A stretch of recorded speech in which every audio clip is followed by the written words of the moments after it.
Ho, ho, ho. Oh, oh, oh. I was resisting the ho-hos.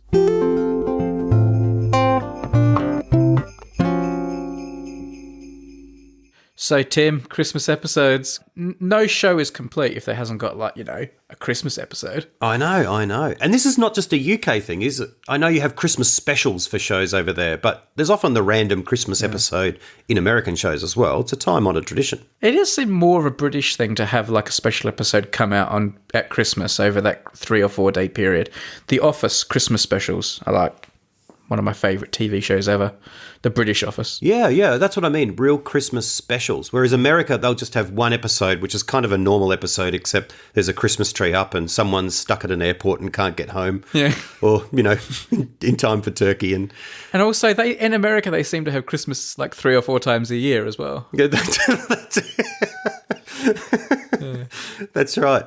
But it's funny when you're watching, DVDs or not DVD, like shows now on Netflix, the Christmas episode, they always turn up randomly. And that's always the case in Australia watching American shows like, Friends or The West Wing. The Christmas episode, we're never watching at Christmas. It's just like a little moment of Christmas in October or April or some other time. But I'm imagining they come out around the Christmas time in their original home. So, Tim, for today, I've been thinking, we should do like a normal episode where we come up with ideas, but they should be somehow Christmas related. I've actually had an idea on my list of ideas for us to talk about for a long time now called the Christmas podcast. So that's the first idea I'd like to discuss if I can. The Christmas podcast. And you've got to be more specific. What about Christmas? Well, okay, yeah. I'll give you a bit more to work with. So basically, there are 2 different ways that I've thought about this, and I can't decide which one I like more. One is just for the joke of it, having a podcast where an episode only comes out on Christmas Day. So it's like once a year, you do like it's Christmas, Yeah. And we'll be back again next year with the next episode of the Christmas podcast. I like that, yeah. So that's almost, it's a bit like my Blue Moon idea from a long time ago, but also it's just for the silliness. But you could do that. But my other idea is, and the one that I think is like more legit, is to do like a weekly podcast, but it's all about Christmas and it's like really Christmas spirited. Because so like no matter what time of year it is, once a week you can like experience like just half an hour of Christmas, and like the hosts are always drinking mulled wine and eating mince pies and just talking about Christmassy things, and there's like Christmassy jingle bell sounds everywhere, and it's just like a really happy. And I don't know what the content of the show would be. It could just be, guests coming on and talking about Christmas or talking about like, actual factual things about Christmas, how Christmas is celebrated in different places. I don't know. It would just be everything. You could have guests coming on who like, are experts that have some Christmas expertise, like someone who's an expert at making tree decorations or discussing favorite recipes. But it's just something that once a week, like, I can imagine it coming out like on a Sunday night or something. For people who love Christmas, they can just experience half an hour of Christmas once a week, all year round, on the Christmas podcast. That's nice. I do like that idea. Just to live in Christmas all the year round. Yeah. Yeah. We have at the end of a few streets away from our house, there's a Christmas shop that sells all Christmas related decorations, basically. Yeah. And it's really fun. It's there all year round, and it's only... and I'm just thinking, who is buying Christmas stuff not at Christmas? It's just there. Have you ever gone in and asked them? Well, I should go in these people could be guests on the Christmas podcast to talk about how they live in Christmas all year round and how they... Sounds like they should make it. Like, it's like, so does the shop look Christmassy? So you'd be driving along the street and suddenly there's this really Christmassy ornamenty looking place. Like, yeah, it's funny. It's hard to visualize the rest of the time because I drive past it literally every day. You sort of stop seeing it in a way, but except at Christmas time, you go, I must go to the Christmas shop. But the rest of the year, I obviously don't think that, but it's still there. Like nothing else goes in there. It's not like it shuts down and pops up again. It's always there. They don't like mothball it, because I sometimes see like fireworks shops that do lots of business at times when people are buying fireworks, and the rest of the time it'll be like shut for weeks at a time. It's not like that. They're always open, are they? Oh, well, see, now I don't know. I think they're open all the time. I drive past it all the time. This is a place of mystery, man. You need to go in there and do some investigative journalism. Not now, obviously, because I'll be really busy, but... No, that's right, the rest of the time. Yeah. Well, maybe it is Christmas. Like maybe, like who says when Christmas is? Because Christmas is a day, but there's how long does it spread around Christmas is up for debate. Because everyone's always complaining, can you believe they've got the decorations up in the shops already? Oh, it's far too early. It's not Christmas yet. You can pretty safely say from like January to September, at least, is going to be a bit of a fallow period. Well, what if these people are choosing to live in Christmas all the time? Like Christmas is a state of mind. Or maybe they're like elves and they're like just making stuff for like months and months at a time. Like, you know, if you go in there in February, they'll be like busy elves making all the stuff for next year, all the handmade ornaments and wooden toys and things like that. Maybe not like busy elves. Maybe they are busy elves. Maybe this is Santa's workshop. Maybe that... And it's in my street. He's outsourced it to a little place in the suburban Adelaide. We've found it. I can't believe it. You've just blown his cover. Well, I haven't said where it is. Not precisely. And maybe it moves around. No. Maybe it just looks like a Christmas shop the rest of the time. Or maybe we don't see it because of the magic dust. Tim, maybe no one else can see it except you. You have like Christmas vision and everyone else is just driving past every day and you're like saying to your wife, what's up going on with that Christmas shop on our street? And she's like, what Christmas shop on our street? What Christmas? And you're like the chosen one. You know, the place with all the elves making stuff all year round. What are you talking about? It's like I can hear bell ringing all year round as well. You know, like it's like, what? No one else can hear that. Maybe you're like the chosen one who's going to be the next Santa when the current Santa dies. And that's why you can see all his workshops all around the world. That's one of the signs that you're the chosen one, is you just see Santa Christmas shops where there are. It's like I've got Christmas lenses on all the time and I just see Christmas at different things. Everyone just sees a tree, but I see like a big star on top. Do you think you'd be a good Santa? Well, work once a year. I mean, you know, that'd be all right.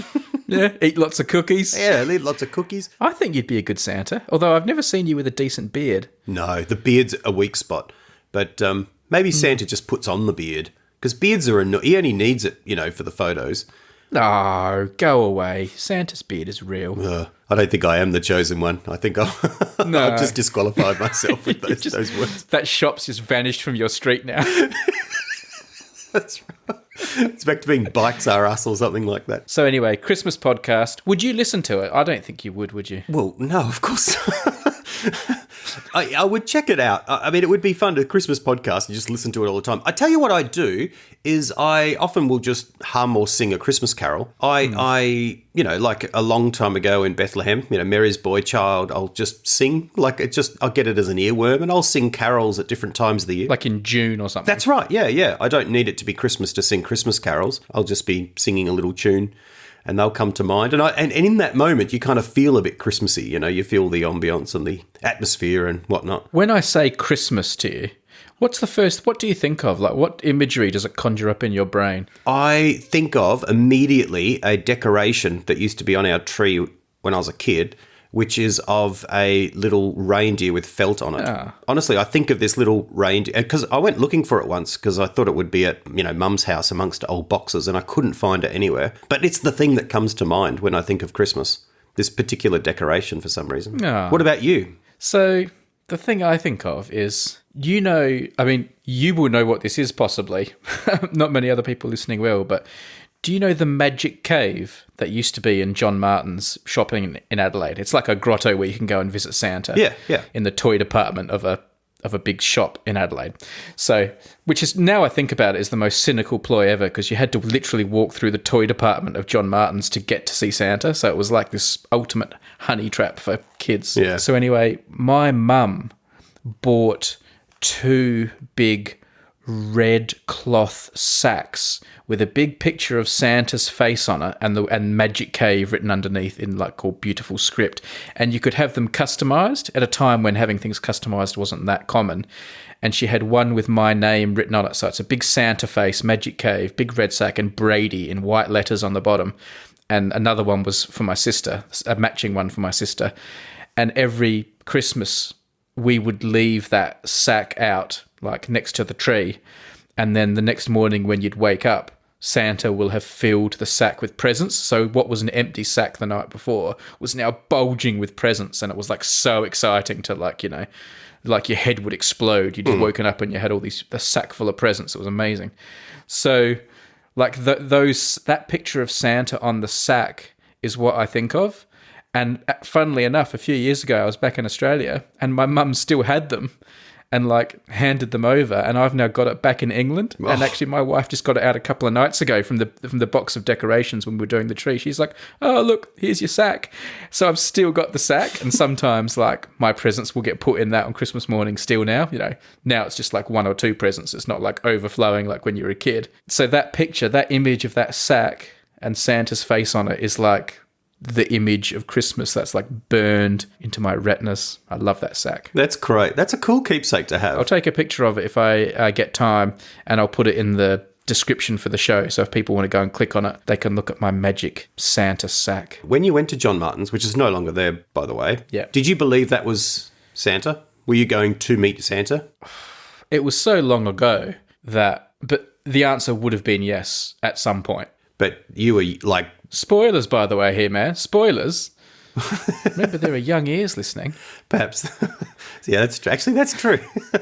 Tread carefully here. No. You haven't breached any confidences just yet, but, you know. So I like that. I like the idea of a Christmas show that comes out every week and is always about Christmas. I do think that's a lot of fun. There's a golf shop in the city that says that we're open every day except Sunday. We play golf. And I think this is one of those ones where you could make a Christmas episode all year round, except on Christmas Day, because we're experiencing Christmas. Yeah. That's right. It's the one day we take off from the podcast. We won't work on the Christmas podcast. People won't work on Christmas Day. That's our one day off. That'd be a good thing. You put out an episode every day of the year except Christmas Day, the Christmas podcast.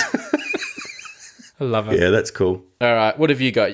Have you got an idea? What's a Christmassy idea from you? My Christmassy idea is getting people on and talking about something that I think people love talking about any day, and that is worst Christmas presents. I was going to go with best and worst Christmas presents, but my next idea was called best Christmas present ever, so I'm just crossing that out. Right. It's okay, I've got spare ideas. And your idea is better. Yeah, worst Christmas presents. It's I mean, best is cool because there's lots of stories to be had around different ages when you get great Christmas presents. Like I remember getting a BMX bike when I was young, and I just couldn't believe it. I just couldn't believe that I'd gotten a BMX bike and it was there under the tree on Christmas morning. One of my best memories was a BMX bike too, but mine wasn't under the tree. After I'd opened all my presents, my dad said, can you go out the front and get the newspaper for me?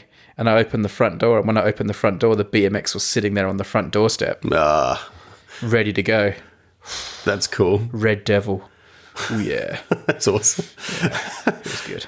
BMX bikes are exciting. And my best friend 2 doors down amazingly got a Blue Devil matching bike from Santa, so Santa was really thinking it through. Oh, wow. He was obviously doing that street. Yeah.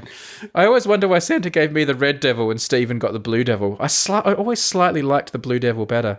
A little bit of envy. Yeah. In hindsight, red was the cooler one, but at the time I just thought maybe the grass is always bluer on the other BMX or something, but that's what they say. I always wanted that blue BMX. Maybe that's why Santa gave you the red one to teach you a lesson or something about, I don't know, cultivate envy perhaps. Because I'd been naughty that year. If you'd been a good boy, you would have got a Blue Devil. We've inadvertently done best presents. Now, come on, worst presents. This is interesting because you get bad presents at different times of the year. And I think this is, if your best presents are the ones you remember when you're young, perhaps the worst ones are when you get older because, it's harder to buy good presents for people as they get older. You know what I mean? When you can buy stuff yourself, it's not as exciting. So maybe these stories are from later in life. But I find that hard. Like, it would also be a hard one to do because you'd have to make sure the people who gave you the present don't listen to your podcast.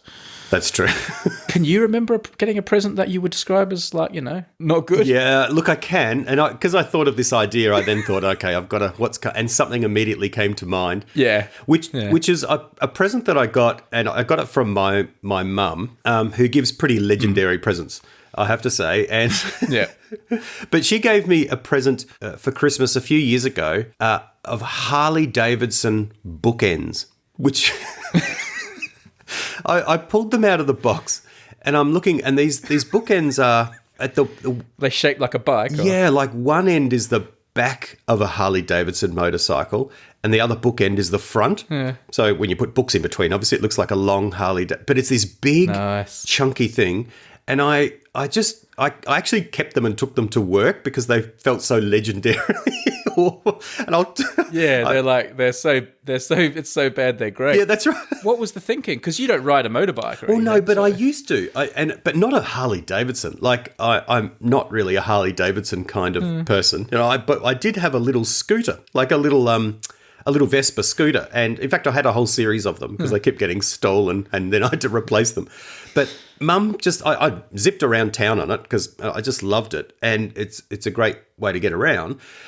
But it was not about the bike. You know what I mean? It wasn't nothing to do with like, oh, one day I'll get a Harley Davidson, but now I've just got a scooter. Like, it's an entirely different genre. It's just a little Vespa to get around town. But maybe to your sweet mum, who doesn't know much about that kind of thing, she was just like, oh, yeah, Tim's a bad boy. He's got a motorbike. That's right. Like, she didn't know any difference. It's like he likes books and he rides a motorbike, and she thought Harley Davidson bookends. And so, which I didn't know Harley Davidson would make bookends, but they were. This may not have been a certified. Yeah, you wouldn't have thought there was a big market for Harley Davidson bookends, would you? But yeah, which is a. I can't see the Sons of Anarchy saying, "Oh, how are we going to hold these books up?" That's right. It's a bit of a characterization. But I think the other thing that I found annoying about them as a present wasn't just that they were really ugly, but they also, because of the way they were made, with the bike, the half the bike at one end and half the bike at the other, they actually took up an enormous amount of room. So on the bookshelf where I want to maximize, you know what I mean? Like, firstly, I don't need bookends because I've got books that go to the ends of the shelf. So the whole concept of bookends didn't make sense. Like, I didn't have a need for it. Then having the bookends there and using them because they were a gift took up an enormous amount of space where I could have put other books. So it was actually, it's like, this thing is actually hampering the very system that it's supposed to be enabling. It's outrageous. So Where are they now? they're at work for a while, and then I think they're not around anymore. I probably got rid of them, but I can't remember explicitly doing that. But They sleep with the fishes. Yeah, they sleep with the fishes. I appreciated the gift, as I do. Of course, it was a present from Mum, so of course you appreciate it. And there's lots and lots of them, and some are hit and some are miss. But these were the example that immediately came to mind when I was thinking of worst presents. And if that's the worst present you get, you're not doing too bad. But yeah, Harley Davidson bookends. Are you going to play this episode to your mum? Yeah. But I'll have a chat to her first. Yeah. You warn her. Well, this episode hasn't been brought to you by a sponsor. It's been brought to you by all the Patreon supporters who help us make the podcast. If you'd like to see their names, go to unmade.fm and then go to the tab that says Wall of Thanks, and there's a big long list of the people who are helping out. You, of course, can join them yourself. That'd be a great Christmas present for Tim and I. Go to patreon.com/unmadefm. I'll include a link to that in the description and all the stuff underneath the episode. Anyway, let's get back to the show. Yeah, so what do you got, man? You got another idea? Is it possible to have more than 2 great Christmas podcast ideas? Here's one. We'll go back to a discussion we've already had. Now, before we do this, spoiler alert, if you have young ears listening to this podcast, we're about to talk about Santa Claus we're going to be grown-ups talking about Santa Claus. So maybe pause or stop the podcast at this point if there are innocent ears in the room. That includes your mum, Tim. Seriously, Mum, you don't want to keep listening. So this idea is called How You Found Out the Truth About Santa Claus. Because I find people love telling stories about, especially around Christmas time, love telling stories about how the reality of Santa Claus came to their knowledge.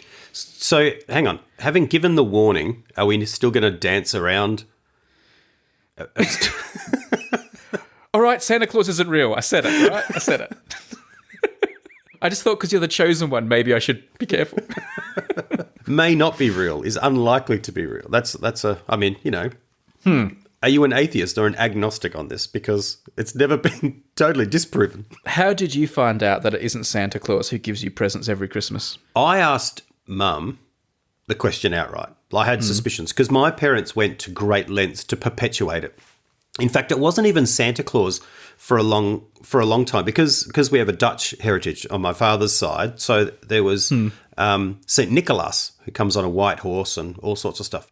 So that's who I believed in. How did that mesh with you going to school with a bunch of other kids who had Santa Claus in a sleigh pulled by reindeer, and you were like, well, I've got some guy that comes on a white horse. Like, how was this playing out? I don't know, but I think in my mind, St. Nicholas was, because St. Nicholas actually is based on a historical figure. So I think that in my mind, I thought that was true. And because we'd been to Holland and I'd seen him in the street, like in a big street parade. So like, there he is. Yeah. The idea that I've seen him. Yeah, the idea that I'd come back to Australia and there were these people that believed in Santa Claus, I kind of saw that as being fake. And I sort of acquainted that with being fake because the real St. Nicholas, you know what I mean? It was. So you were like smugly thinking all these stupid kids believing in Santa Claus when I know the truth. That's right. That it's St. Nicholas who comes on a white horse and leaves all the presents. That's exactly right. That's exactly right. Except that in my mind, I think when I finally asked Mum about Santa Claus, it was Santa Claus I was asking about, not St. Nicholas. So I think because we went to Holland when I was young and then I'd grown up, it had kind of meshed when I got back. So, but look, I remember asking... Does that mean technically you still believe in St. Nicholas? Well, I've never asked Mum the question. Technically, he still exists. What was it? What had been happening that forced the issue and made you feel like, okay, I'm going to have to ask my mum about this? Like, I don't remember. I just know that it sort of comes up as a topic of conversation. It might have been at school or somewhere, or it might be just a lingering question in my mind. But I remember asking Mum about it straight out. And I remember exactly where I was sitting in the dining room when I did. And I asked Mum, is Santa Claus real? And Mum looked at me and she said, do you want me to tell you the truth or not? Or do you want me to tell you a pretend, which is sort of a and I remember saying, well, I want you to tell me the truth. And she's like, all right. You can't handle the truth.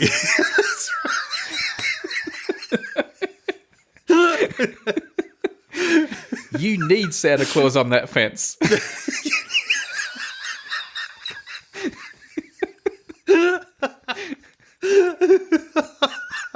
So when you said, I want the truth, what happened? Oh, then she said, no, he's not real. No. But, and I was like, okay, all right. And I remember thinking, that's a bit of a big deal. Like, I remember it wasn't like, oh yeah, for sure. It was like, oh, that's new information. Okay. But up until that point, we'd gone to enormous lengths. Like Mum and Dad, it was like put out food and cookies and stuff and milk. And then in the morning, I'd just be sort of waking up Christmas morning and stumbling out of my room, and Mum and Dad would shove the empty glass under my face. Look, it's gone. Like they were, they were going to great lengths to perpetuate the myth for quite a while. So it was a moment when I realised. Yeah. After that, I don't remember thinking about it too much more. Like I got over it pretty quick. So you remember the exact place you were sitting, which I think says something to the power of that moment. I remember all the exact moments for me too. What happened with you? Well, there's a bit of a backstory to it. I may have told this story before on another podcast. I can't remember, but I'll tell it now anyway. So in typical style, for anyone who knows my mum as you do, my mum broke the news to my sister and I unsolicited. Right. While we were decorating the Christmas tree.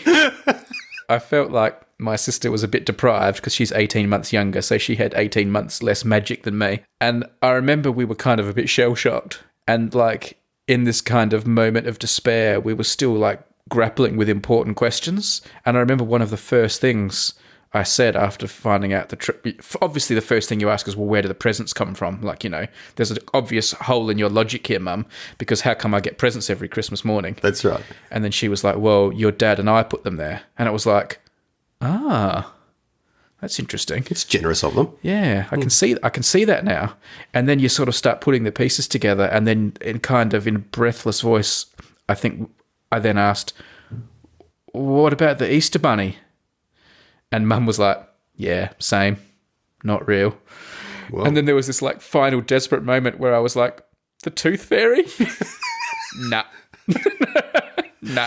So everything was just like, the whole house of cards came clattering down. The full pantheon disproved. Yeah, it was all gone. You're right, it was all gone at once.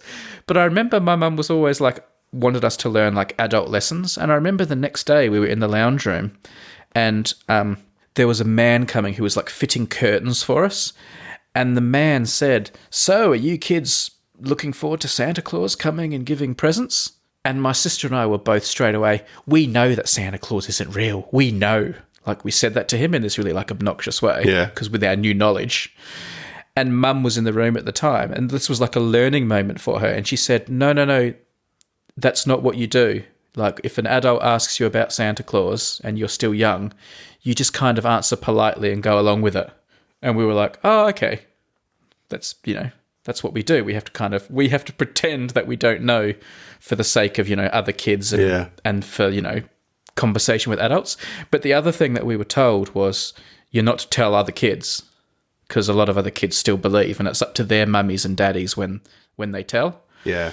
So, of course, first thing I did the next day at school was called all my mates together in the playground. And I was like, guys, I've got some big news here. And they're like, what is it? And I said, Santa Claus, he's not real. And I was the first one to have this information. And they were, oh, that's rubbish. And my best mate was this kid called Simon, and he was like the most popular kid in the class. Yeah. And he was like the leader. And he believed in Santa Claus. And he was like, so he said to all the other guys, Brady's talking crap. Trust me, Santa Claus is real. And he basically turned them all against me. Like, I was, like, ostracized. Whoa. For that whole day. Like, no one would talk to me, and I was, like, a guy who was making up all this crap about Santa. And Simon, like, orchestrated this PR campaign against me. So that was, like, a really terrible day for me at school. But obviously what happened was that night, he obviously went home and told his parents, like, you're not going to believe what Brady said at school today. And then he obviously told them, but don't worry, I've taken care of it and no one's ever talking to him again. And we've put him in the cold. And his parents obviously felt like sorry for me. So they said, look, Simon, we got to tell you something. So the next day, Simon convened this meeting in the schoolyard again and said, guys, I've got some big news. Turns out Brady was telling the truth. Santa Claus isn't real. Wow, that's honourable of him. And because it came from Simon, who was like, the cool kid, everyone believed it. So every single person, every single boy in my school learned the truth all at the same time about Santa Claus. But not because of me, but because Simon said. You were like a real prophet ahead of your time. I was like Deep Throat. You were. It would have been better if you'd met Simon like in a car park somewhere in the city in the dead of night and passed on the information, and then he'd gone to school and told everyone. You were his secret informant. Of course, maybe I'm not Deep Throat. Maybe I'm just a rat. You just went out. Yeah. I ratted out Santa. Yeah. The Grinch ruined Christmas for everyone. It's good. I think everyone's got a story because it's something that happens at some stage, and depending on different households and different parents. And that's a definite Christmas themed podcast that has some legs. I mean, maybe if you were going to generalize it, I don't know how to make it like an all year round thing and not just about Christmas. I guess you could make it about how you found out other things, like how you lost the innocence of youth. Yeah.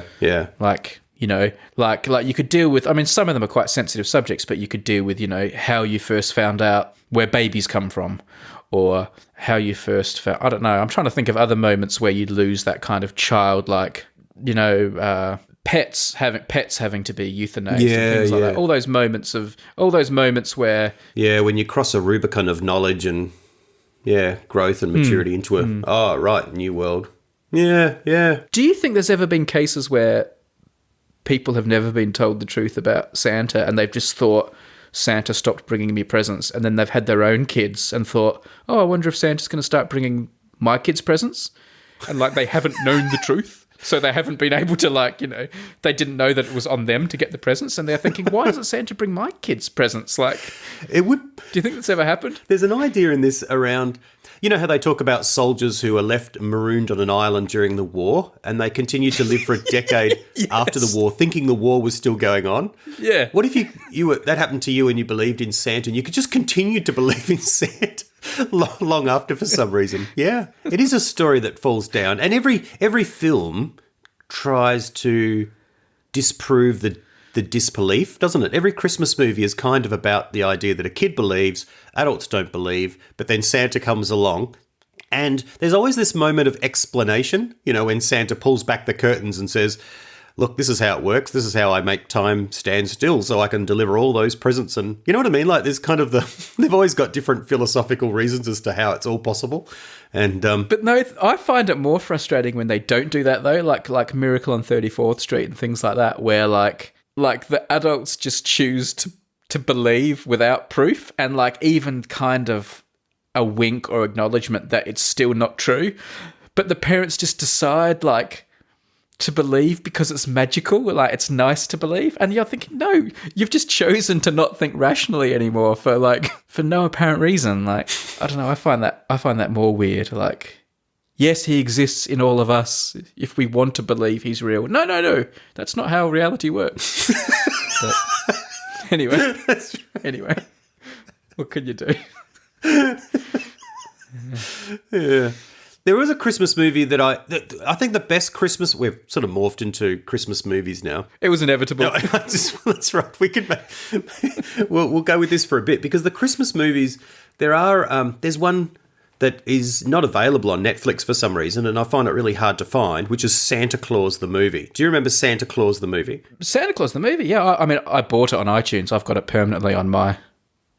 I just put it on every Christmas a couple of times. Santa Claus the movie is the best Christmas movie. Well, I agree. I love it, but I can't find it anywhere. It's not on the iTunes where I am. But I'll have to keep searching. I understand that was a massive flop, but I loved it, and there's something magical about its mechanical nature. Like I love the fact that the workshop with the elves it's all wooden and it's been put together in a really sort of mechanical kind of way. It feels grounded and earthy rather than, I don't know, magical and mystical and sci-fi, and it feels more real. Like when I think of Santa's workshop, that's what I think of, and I think, oh yeah, no, that looks credible. That looks like it's a serious operation with real factory settings and whatnot.